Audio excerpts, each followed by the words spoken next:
Bom, agora a economia, o índice oficial de inflação desacelerou para 0,31% em abril, após uma alta de 0,93% no mês de março. Denise Campos e Toledo, esse número já era esperado? É uma boa notícia com a inflação menos pressionada, Denise?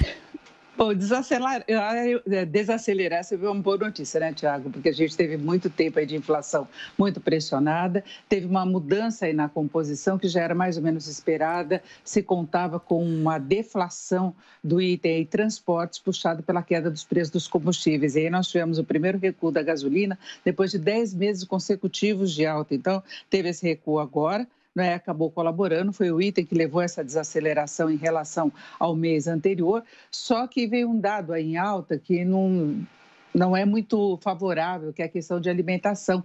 A alimentação vinha relativamente bem comportada e foi um dos fatores que mais subiram agora nesse levantamento. A variação de alimentação pressionou por causa da carne, principalmente, mas tem vários produtos básicos, tem o leite subindo, o frango também, o tomate. Então, isso fez com que a alimentação ficasse mais cara, mas a pressão maior veio de cuidados com a saúde, cuidados pessoais, e aí tem vários remédios em alta, um dos destaques é antibióticos. Isso gera uma pressão também no consumo básico das famílias. Então, nós temos na composição da inflação quase todos os grupos de preços em alta. O único que caiu foi transportes, puxado por essa questão dos combustíveis. E aí nós tivemos tanto efeito da desaceleração do petróleo no mercado internacional, como a queda do dólar, que chamou atenção desde o começo do mês de abril, não é essa acomodação. Agora, fica ainda aquele recado que a ser observado, mas é que é uma questão apenas estatística. O acumulado continua subindo, chegou a 6,76% agora, estava em 6,10% no mês anterior e, Tiago, deve chegar até a faixa aí próxima de 8%. Isso porque no ano passado, naquele primeiro impacto da pandemia, a economia deu uma desacelerada muito forte, nós tivemos até deflação. E aí, quando você vai calcular aí os 12 meses, você tira uma variação muito pequena do ano passado e aí coloca uma variação mais alta deste ano. Isso tende a continuar até a virada do semestre. Então, a gente vai continuar acompanhando os acumulados muito altos, muito acima do teto da meta, que é 5,25%, mas o que deve ser observado mesmo, que é uma referência, inclusive, para a política de juros, é essa variação mensal, que ficou em 0,31%.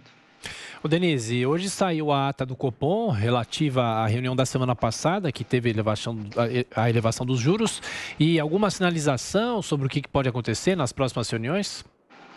Olha, Tiago, o Copom tocou num ponto que deixou o mercado meio incerto, meio inseguro na semana passada, que o Copom falou em normalização parcial dos juros. Isso significa que o Banco Central vai elevando a taxa Selic até chegar a um ponto em que ele pode garantir um comportamento melhor da inflação, o cumprimento da meta no ano que vem, mas ainda mantendo algum estímulo à atividade econômica. E esse é o recado. Só que o Banco Central demonstra preocupação também com alguns fatores que podem levar a uma mudança de postura. Isso eu disse, isso não está garantido 100%. Então, foi discutido pelo comitê o quanto que se deveria passar aí de recado de austeridade em relação à política de juros para o mercado. Já se sabia desse impacto, né? Então, o Copom prevê esse aumento adicional de 0,75 ponto percentual. Se levando em conta essa normalização parcial, a taxa básica de juros deve fechar o ano ao redor de uns 5%, 5,25%.